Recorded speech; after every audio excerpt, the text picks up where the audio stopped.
औज़ुबिल्लाहिमिनश्शैतानिर्रजीम बिस्मिल्लाहिर्रहमानिर्रहीम अस्सलाम वालेकुम रहमतुल्लाहि व बरकातहू।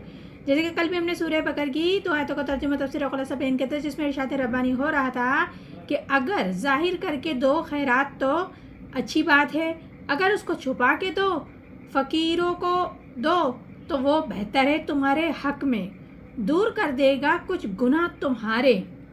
अल्लाह तुम्हारे सब कामों से खूब खबरदार है। आगे इरशाद रब्बानी है, लैसा अलैका हुदाहुम वलकिन्नल्लाह लयहदी मन यशाअ। तेरे ज़िम्मे नहीं उनको राह पर लाना, लेकिन अल्लाह राह पर लाएगा जिसे चाहता है। तो इस आयत में बताया जा रहा है कि ए नबी, आपके ज़िम्मे नहीं है कि आप उनको हिदायत पे लाएं, राह रास्त पे लाएं।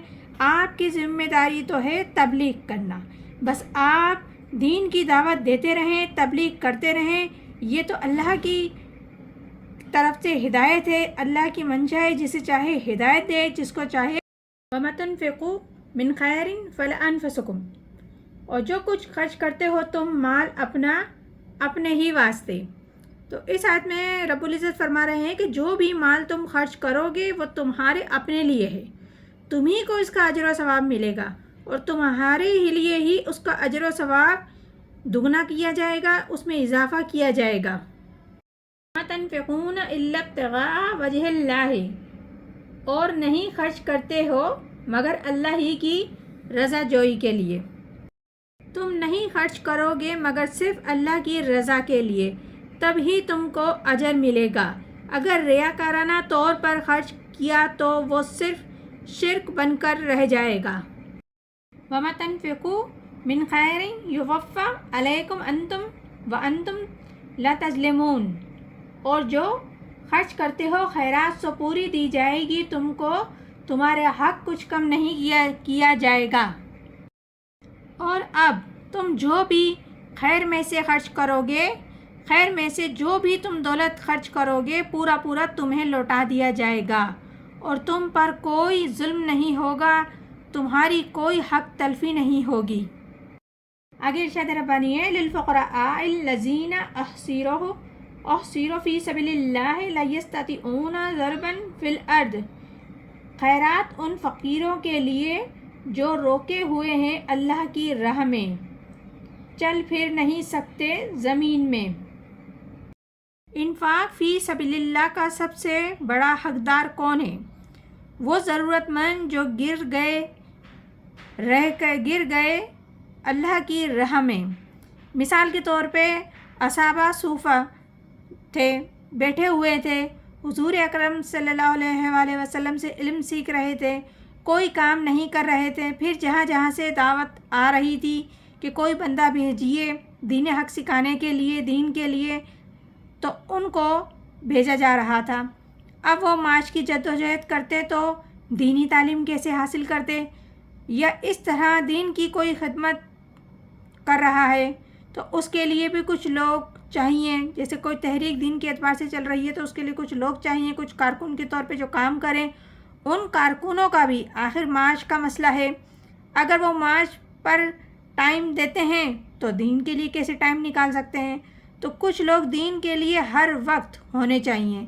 गोया इस आयत में उन्हीं लोगों के बारे में ज़िक्र है जो अल्लाह की राह में हर वक्त मसरूफ़ रहते हैं। अब वो ज़मीन में घूम फिर कर तिजारत करने का उनके पास टाइम नहीं होता, वो ज़मीन में चल फिर नहीं सकते अपनी माश के लिए, अपने ज़रिए के लिए। उन्हीं लोगों के बारे में इधर इरशाद हो रहा है, यहसबुहुम जाहिलु अग़निया मिन तअफ्फुफ़ि तारिफ़ु बिसिमाहुम।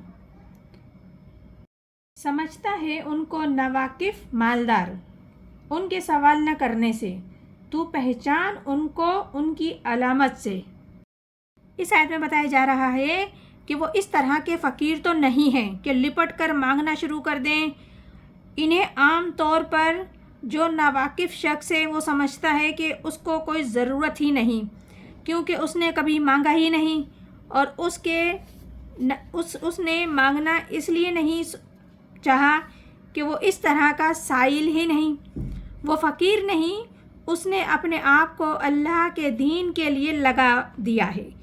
ये काम तुम्हारा है, तुम देखो جو مانگنے سے روک رہا ہے اپنے آپ کو اپنی نفس کی خاطر، اور اس وجہ سے ناواقف آدمی سمجھتے ہیں وہ تو غنی ہے، اسے کوئی ضرورت ہی نہیں، لیکن تم پہچان لوگے ان کو ان کے چہرے سے، چہرے کے ظاہر ہر بات سے، کیونکہ ہر بات میں جو وہ فخر احتیاط کا اثر چہرے پر آ جاتا ہے، تو چہرے کے اثرات سے تم ان کو پہچان سکتے ہو۔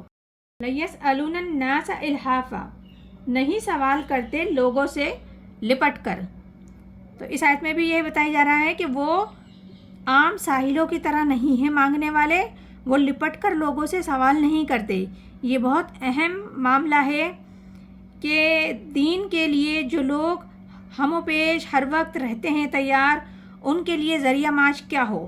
انفاق کا اصل مضمون یہی آیات ہے، اور انہی لوگوں کے بارے میں ذکر ہے کہ اس مال میں سے ان کے لیے کچھ حساب کتاب ہو۔ وَمَا تَنْفِقُونَ مِنْ خَيْرٍ فَإِنَّ اللَّهَ بِهِ عَلِيمٌ، اور جو کچھ تم مال خرچ کرو گے بے شک اللہ اسے جانتا ہے۔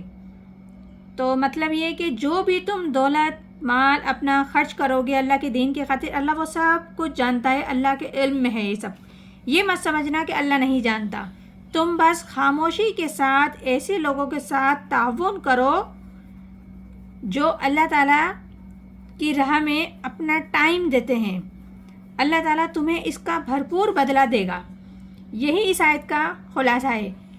تو یہ سورہ بقرہ ہے جس کی ابھی ہم نے 2 آیتوں کا ترجمہ تفسیر اور خلاصہ بیان کیا ہے۔ انشاءاللہ تعالیٰ مزید بھی آگے کرتے رہیں گے۔ پروردگار عالم ہم سب کو قرآن پاک صحیح طریقے سے پڑھنے، سمجھنے، عمل کرنے کی توفیق عطا فرمائے۔ آمین ثم آمین۔ جزاک اللہ۔